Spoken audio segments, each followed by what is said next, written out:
The first thing that we try to do when we get these cases ready to fit to the socketed model is see if we can get the prosthesis to fit without removing a lot of bone. We want to try to relieve some of the area on the prosthetic or the teeth or pontic areas that we can without ruining the bridge itself, so that you don't have to remove more bone than you need to. We know we have to make room for the teeth themselves in the sockets, but as little as we have to do to preserve bone is good.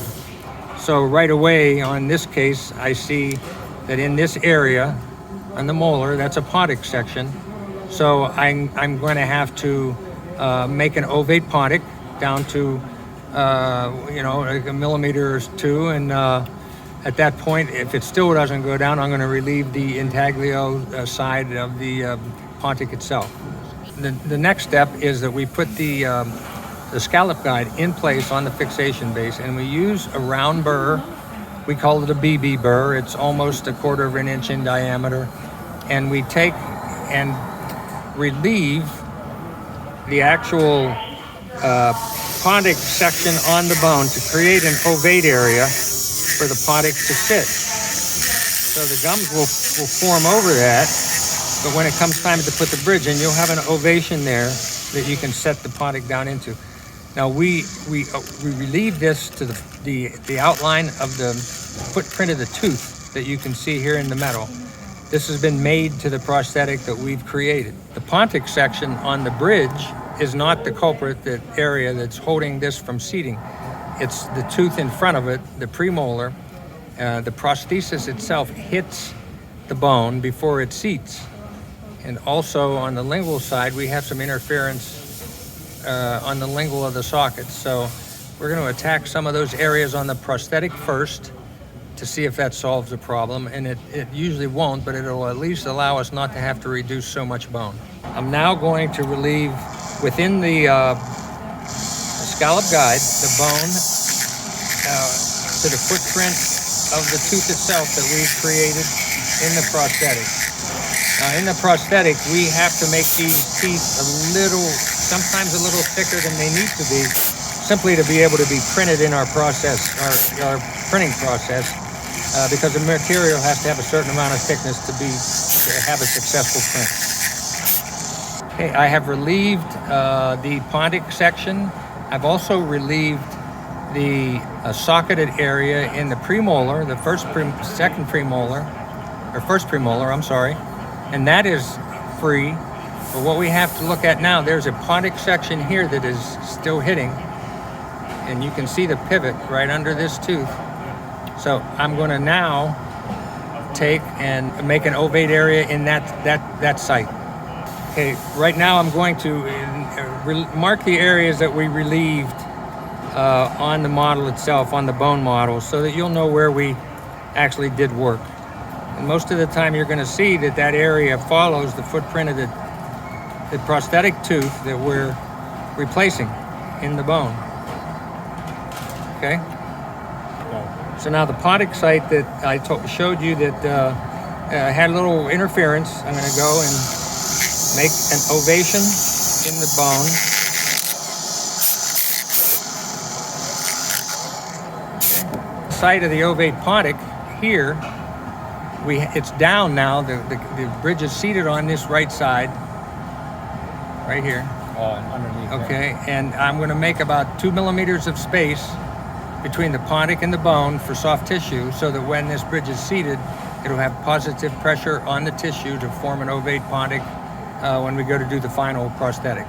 Okay, so now I'm going to adjust a little bit on the ridge lap of the pontic, just to make room for some soft tissue between the ovated area that we formed, and the bone, so that there ends up with a little ovate depression in the tissue when we make the final restoration.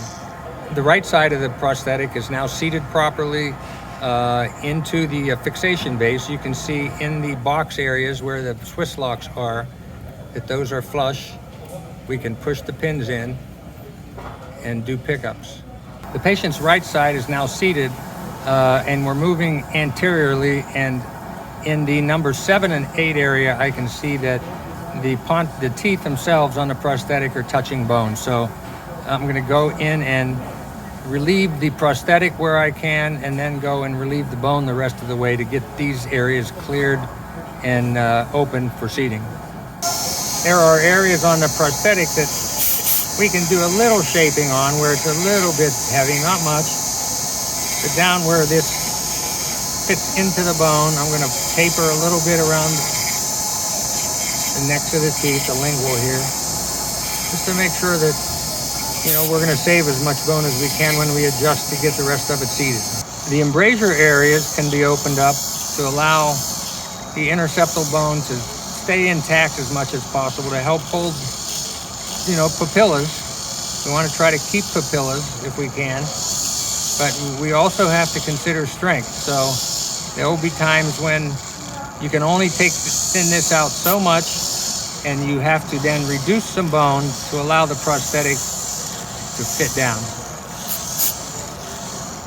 The prosthetic on this patient's right side in this 7 and 8 area has been adjusted to where we need it to be, and I'm going to go now and open up the footprint of the bone where these teeth fit.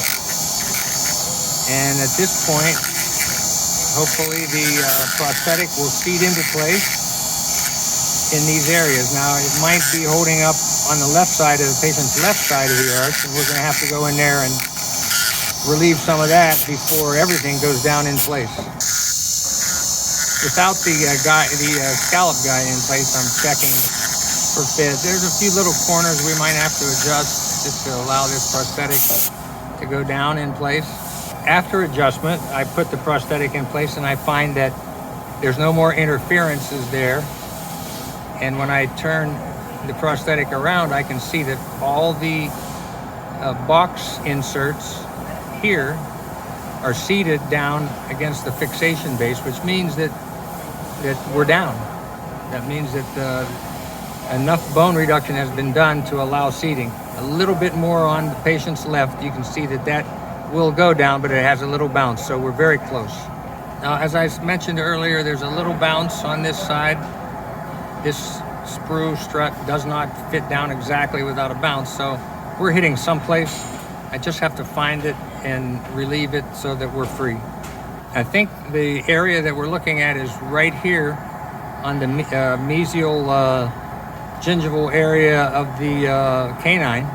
So I'm going to relieve this area and see if that is where we're hanging up. I'm relieving the area in the canine, the number 11 area, taking away the bone that I think is interfering with feeding that tooth. And it's usually towards the gingiva. I'm also going to go to the next area, which is a pontic, and create my ovate site for the pontic itself.